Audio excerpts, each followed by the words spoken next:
تایپ میکنیم. یک روزی درست سری کامپیوتر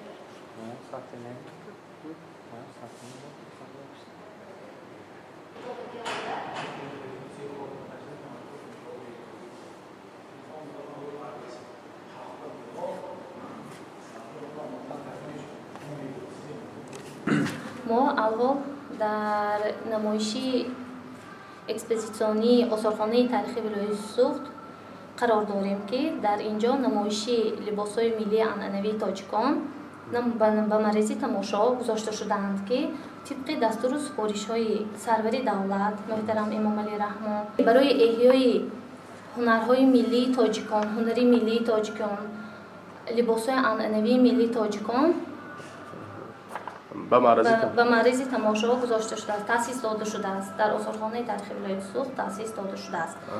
همین لباس ها از گفته شده است که لباس هایی که در قرن 19 و 20 مردم خوجندشهر میپوشیدند. همین لباس ها چند نمود اینجا جمع آوری شده است و از کجا این لباس ها جمع آوری گردیده است؟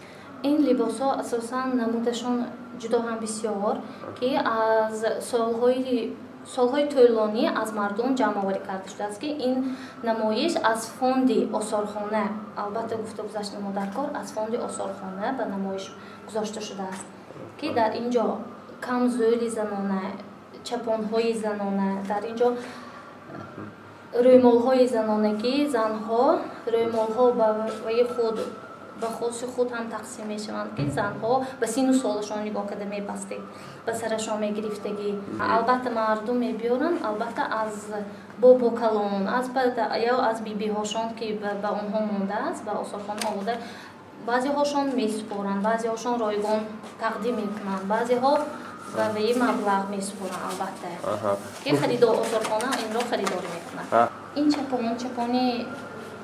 چپانی بیز پخته می نامند. این کرته که اساساً ثروتمندان می پوشیدگی، عائله هایی که ثروتمند می باشند اونها استفاده می بردگی.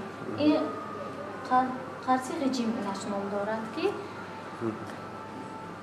لکن این حاضر به این دوری مانده هم هست، حالا هم استفاده می برند، حالا هم هست. این بسیار در اون دوره ها هم بسیار استفاده می بردگی. این لباسی کرته اطلسی نقاره می نامند این لباس را که در پایان من لازمیش هم هست.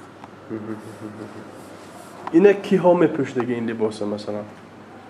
خاصی کدام طبقه مردم بودگی؟ این خاصی طبقه این هم اساساً ثروتمندان نیز استفاده می‌بردگی. این خاص را غزل میمون میگویند که به عصر 20 تعلق دارد، اول عصر 20 که زنها به سرشان مثل رومال به سرشان میگرفتند.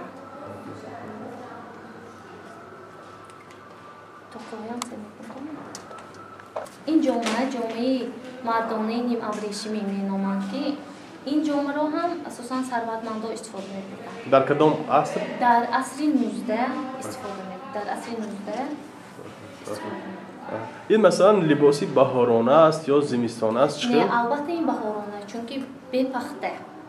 در اون دوره از تکش کرته می‌پوشیدگی، از بالا کرته دراز می‌پوشیدگی، از بالاش جامعه را می‌پوشیدگی. این مثلا می‌بینیم که از متای اطلس دوخته شده است. اطلس.